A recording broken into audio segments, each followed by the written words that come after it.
I'm in my mid-40s now, but we actually went to Gettysburg. And, 11 and 12 years old, you're thinking Gettysburg, yeah, right. I really didn't want to go. Anything. But... I'm from out there. And I went there, and I actually went towards Devil's Den, and I had something whispered in my ear, you should not be here. And I'm like, what is going on? I'm spinning around. There's nothing there. And I'm like, this is just unreal. And it was the first time something's ever happened to me. And I've been trying to search for answers ever since. And I mean, and I've actually okay, because you kind of wandered off. Your voice kind of wandered off there for a second. Yeah, and I've had stuff whispered in my ear at Edinburgh Manor, and I can't explain it. Ooh. So it's just. I'll tell you, Gettysburg is a place where a lot of people have their first experience. It is. I mean, with all those, souls from the soldiers, there's civilians that got killed, it's just, you have the cemetery, you have the college, you have the Cashtown Inn, you have the Farnsworth House, the Jenny Wade House, even businesses down there, it's just unreal.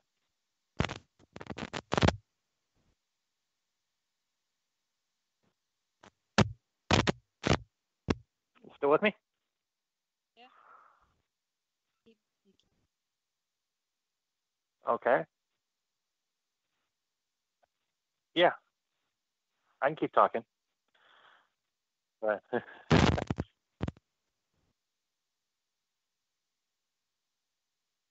okay.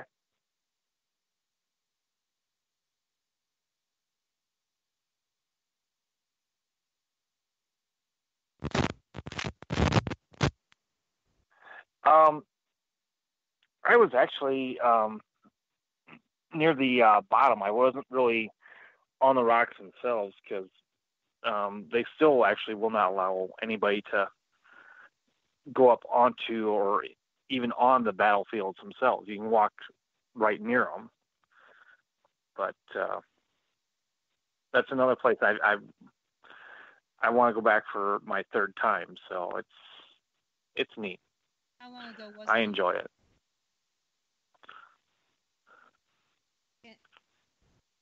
Yep. How long ago was it that you were there? I want to say it was probably, close to 30 years ago. I was there recently, but I was there in 1977. Oh, wow. Yeah. Well, I'm from Baltimore. Uh-huh. So we used to go to all these places back then all the time. So yeah, it's, I would say not my first paranormal experience, but I was still young. I was still having paranormal experiences at the time. So It was just kind of a little bit hard to explain. But I know a lot of people who had paranormal experiences that happened to be at Gettysburg. So we are coming up on another break here in another 30 seconds. So, and while we're having that break, I'm going to figure out what's going on here. Of course, I'm perfect right there.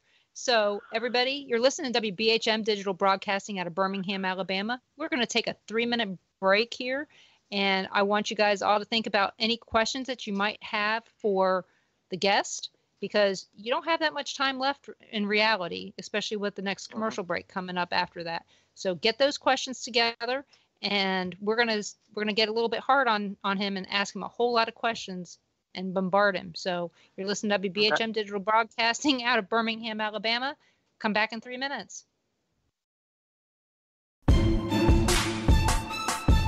You are listening to WBHM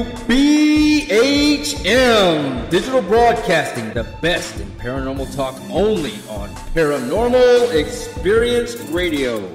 Broadcasting live out of Birmingham, Alabama.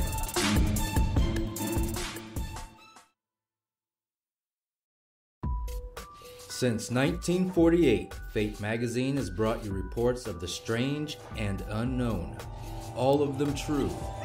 Fate Radio is carrying on that tradition, bringing you the unusual, macabre, strange, and bizarre. Join host Kat Hobson Sunday nights from 8 to 10 p.m. Eastern on WBHM Digital Broadcasting.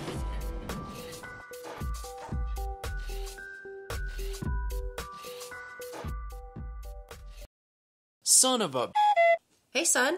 Mother... Son? What are you doing? Hey, Mom. I'm getting ready to listen to Periscope Uncensored. By expanding your vocabulary.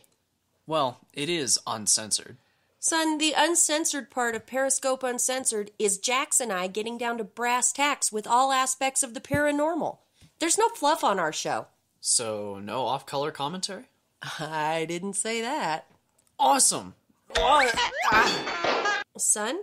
I just hit my head. Oh boy. I'll go get you an ice pack.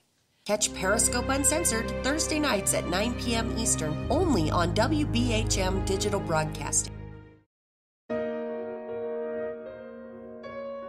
You are listening to WBHM Digital Broadcasting.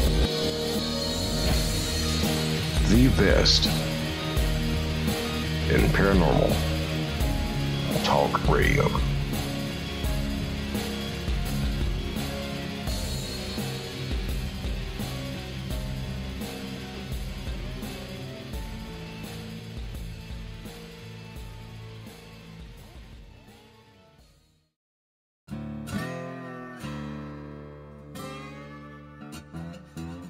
Oh, come on. I'm Southern, but... Nope. That'll do. Hello. I am Kat Hobson, host of Paranormal Experience here on WBHM Digital Broadcasting out of Birmingham, Alabama. I enjoy having guests from all areas of the paranormal, from ghosts to ufology to cryptids and beyond. You'll find some of the best researchers in their fields bringing you some great information. Join me on Wednesday nights from 8 to 10 p. Eastern here on WBHM Digital Broadcasting. Thank you for listening to WBHM Digital Broadcasting out of Birmingham, Alabama. The time is 23 minutes after the hour. Okay, so like I said, welcome back to the Paranormal Pride. We are going to bombard poor Kurtis Miller with questions. So here are some of the questions that we've got. Dara, she was a tour guide at the Pythian Castle, and she's asking, what is his favorite part about being a tour guide at a haunted location? And how did you get started? Well, I guess the favorite part is actually meeting actually a lot of the people. You know, there's just so many people. I mean, I've actually met somebody from actually England that actually came over to Edinburgh Manor. And it was just, it's really neat just to actually meet them. And, you know, and what got me started is I showed up for a tour one day, and the owner, she was shorthanded, and she's like, you know, you've been here enough. It was like, would you mind helping me out? And I did a good enough job, and she's like, would you mind, you know, actually helping out more? And I'm like, that'd be absolutely great. You know, I would love it, you know. So that actually kind of got the ball rolling and started really good. So. Well, that's wonderful. I know that a lot of people, that's what they say about being a tour guide. It's meeting all the people is the best part. I mean, it is. It's a lot of fun, and, you know, actually get to hear about their different experiences that they've actually had, you know, because, you know, a lot of people that do show up, especially from ours, especially the last group, probably half of them were skeptics. And, just to see their expression, their eyes when something does happen, when somebody does have some equipment there on the tour, or as a tour guide, if you have something there small to show them that, hey, this stuff is real, their look of amazement, Mm-hmm. And their look of disbelief, and sometimes the cleaning out of their pants. Watching them have to do that is always sometimes fun. Yeah. So, and we've had that happen before at that place, giving tours too. So, it does happen, Oh yeah, it does. Sometimes people do get the stuff scared out of them. So, yeah. Another question from Carl from CC Paranormal Team in Caldwell County, Missouri. He asks, have you ever used any of the apps, and have you ever used dowsing rods? I've used dowsing rods. I've had mixed results with them. But one of the apps I'm starting to use a little bit, Chuck Banks has got me to use a little bit of it, is Spiritus Ghost Box. Mm-hmm. I've had quite a bit of luck using that. I've had very significant answers come across, but you have to listen very closely on it. But it's I trust Chuck. I've worked with him before, and it's not my favorite spirit box to use. I do like my SB7, my SB11. Right. But every once in a while, I will use the Spiritus Ghost Box. Perfect. Dara also has another question. Have you had any mediums on your tours? And if so, what are they able to tell you? Oh, absolutely. We've had mediums. When we go ahead and we give a tour, we'll ask them, is there anybody that's, a medium or a sensitive or an empath or whatever it may be?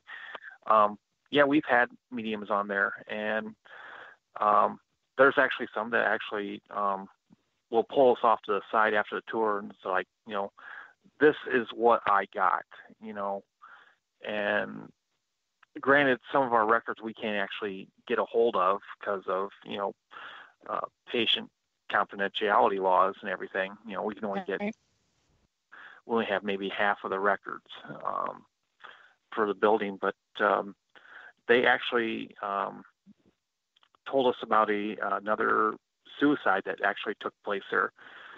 When Ghost Adventures was there, we only knew of one, and now we know of 2 suicides that unfortunately happened there, and another assault that actually took place there of a female in a room. So, and it actually made sense that when males would go into this room, that they would feel very uncomfortable and get headaches and migraines, and just it was that spirit of that female that just wanted males out of there. Females could go in there and they'd be perfectly fine. And I know at the Manor, a lot of people have been attacked, scratched, and things thrown at them, and other things. How often does that happen? Is it more women, more men? It's does probably it matter? about half and half. Okay. It really doesn't matter. It's about half and half. I usually tell them, like, it depends on the scratch. If it's a real small scratch, to me, it's them trying to grab your attention. I've been scratched multiple times. Most of my scratches are more or less like a fingernail sticking into your skin, more or less like a poke. Mm-hmm. I think I've only had one scratch that was maybe like a little bit longer than an inch long, but it's more or less just trying to grab my attention, to say, hey, I'm here, pay attention to me, that type